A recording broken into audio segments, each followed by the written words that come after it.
जाहिरातीवरती असेल किंवा साहेबांच्या सांगण्यावरून शेतकरी आला ह्याच्याबद्दल आधी खरंच खूप कौतुक.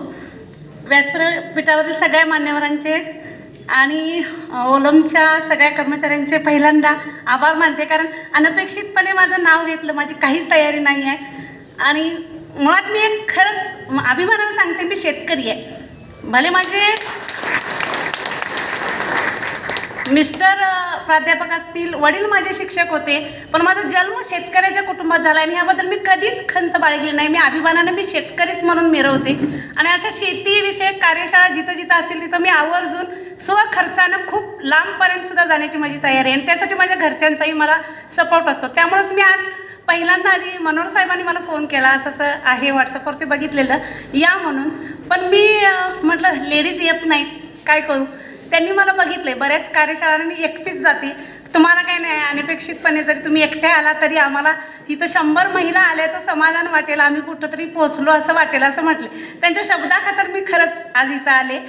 आणि महत्त्वाची गोष्ट म्हणजे आम्हाला जे पैसे देऊन बाहेर लोक शिकायला जातात ते ओलम साखर कारखान्यामुळं बिना पैशाचं हे खरंच अगदी महत्त्वाचं माहिती जी आमच्या फायद्याची आहे ते पोट तिडकीनं सांगतात.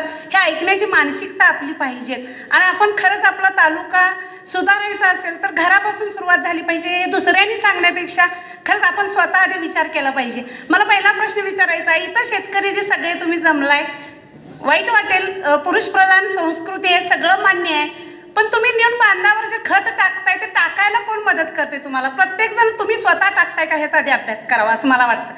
कारण जे तुम्ही नेऊन टाकताय ते महिलाच टाकतात. तुम्ही जनावर आणून बांधताय बरोबर आहे, शेण टाकताय कोण, चारा कोण घालते, दूध कोण घालते, काढते, डेअरीत सभासद कोण असते, हे खरंच मुळात आधी स्वतः आपला आपण आत्मपरीक्षण करणं गरजेचं आहे. तुम्ही इथं येऊन माहिती ऐकला, हे किती जण जाऊन बायकोला सांगणार आहे इथं मी हे ऐकून आलो म्हणून? त्यानं सांगणार आहे ना, खरंच मला आता इथं हात वर करून सांगावं मी हे ऐकून आलो आणि हे उद्यापासून करणार आहे म्हणून. वाईट वाटेल, कारण ही पुरुषप्रधान संस्कृती आहे आणि हे कुठेतरी बदलायला पाहिजेत. आणि आत्ता तर मला वाटतं हे यंग जनरेशननं बदलायला पाहिजे. आता आमची झाली 40-42 आली, आमची मुलं आता लग्नाला आली, आता मी काय सांगणार? खरंच मी सांगायचं म्हणजे स्वतः आधी मुलांना तुम्ही ते सक्षम बनवा. अशा कार्यशाळेनं येताना माझं खरंच पुढच्या वेळी आव्हान असेल, जे कोण ओलमला तुम्ही मनापासून ऊस उत्पादक म्हणून जे त्यांना सपोर्ट करताय त्याने सहपत्नीक पुढच्या कार्यशाळेला यावं. ह्या ओलमवाल्यांना प्रश्न पडावा, ह्यांना कुठं व्यवस्था करू, खरंच ही अपेक्षा आहे माझी.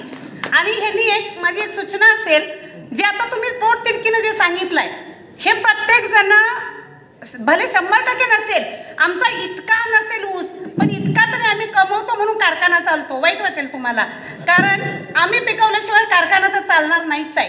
तुम्ही जे अभ्यासानं आणि पुस्तकी ज्ञान जे सांगताय ते इथं किती टक्के ऐकणार आहेत? आता बरेचसे वयस्क आहेत जे म्हणजे मगाशी तुम्ही सांगितलं असे कट्ट्यावर बसून जे चर्चा ऐकणारे होते, जा बाबा तिथं आहे दुपारचा नाश्ता आहे, तुला काहीतरी ऐकायला मिळेल म्हणून येणारे पण आहेत बरेच जण.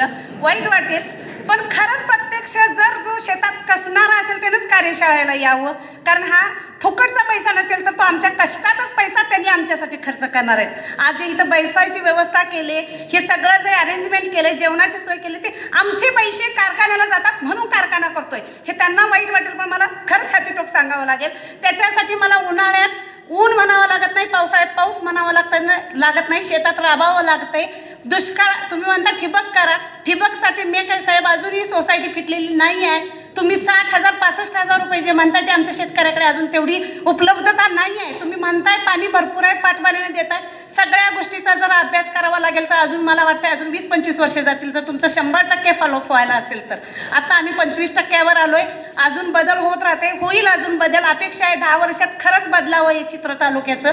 आमच्यात आता माझ्यासोबत आले रवी देशपांडे म्हणून, ते एक प्रोफेशनली व्यावसायिक आहे पूर्णपणे, त्यांना खरंच शेतीची आवड आहे आणि ते खरंच करतात, हे कौतुकास्पद आहे. पुढच्या वेळी तुम्हाला एक असेल, जे कोण आता तुम्ही हा ऊस आणलाय त्या ऊस शेतकऱ्याचं मला नाव विचारायचं होतं मागासपासून खरंच, कारण ह्या वर्षी आता आम्ही येताना सुद्धा वाटेने बघितलं एकाचाही प्लॉट चांगला नाही. माझा आहे, मी अभिमानाने सांगतो, मी परवा पण साहेबांना म्हटलं माझा प्लॉट बघा, कारण इतका मावा पडलाय, तांबेरा पडलाय, तरी ऊस ॲव्हरेजला चांगला आहे. आणि असं मोठेपणा म्हणून सांगत नाही, मला पाणी देणारे आत्ताच ते काका वारले. 8-9व्या वर्षी 1 किलोनं वजनानं कमी आल्यानंतरच काढणार या अपेक्षेने मी 9 वर्ष खोडवा ठेवलाय साहेब. ते काळजीपूर्वक तितकं केलंय का स्वतः राबतोय म्हणून माझ्याकडे प्रत्येक गोष्टीची टोकन आहे. किती खत घातलं पाहिजे, काय तुम्ही म्हटलं तसं मी साहेबांना खरंच रात्री 10 वाजता उद्या सकाळी मला, कारण मिस्टर सर्व्हिसवाले असल्यामुळं एक दिवस रविवारचा मिळतोय, 4 व्हीलर घेऊन यायचं असते. रात्री मी 7 वाजता 7:30ला फोन करते, साहेब दुसऱ्या टप्प्याचं खत काय टाकायचं ते मला मोबाईलवरती सेंड करा, मला दुकानात जाऊन घ्यायचं आहे. हे इथपर्यंत. आणि महत्त्वाचं म्हणजे 40 वर्ष शेती करत होतो. कुणाला मला तुलना करायची नाही, कुणाला वाईट म्हणायचं नाही आहे, पण उसाला डोळा असतो आणि कान असतो हे मला खरंच वयाच्या 35व्या वर्षी ओलममुळे समजलं. ज्याच्यामुळं आम्ही हे सगळं करत होतो, सोसायटी फेडत होतो, मुलांची शिक्षण करत होतो. जो ऊस म्हणून जो आमचा खरंच एक जीवनाचा अविभाज्य भाग आहे, त्या गोष्टीला कान आणि डोळा असू शकतो हे माहिती नसणं एवढं आमच्यासारखं दुर्भाग्य कोणाचं नव्हतं. पण आम्ही सौभाग्य की आमच्या इथं ओलमनं प्रत्येक पावलापावलाला आम्हाला अशा कार्यशाळा आयोजित केलेल्या आहेत. त्यातून काय घ्यायचं आणि किती घ्यायचं हे आपण ठरवलं पाहिजे. आणि ह्या कार्यशाळांना कोणी यावं आणि किती ऐकावं असे सहकार्य सतत कारखान्याकडून आपल्याला मिळत राहावं. आणि मला अचानक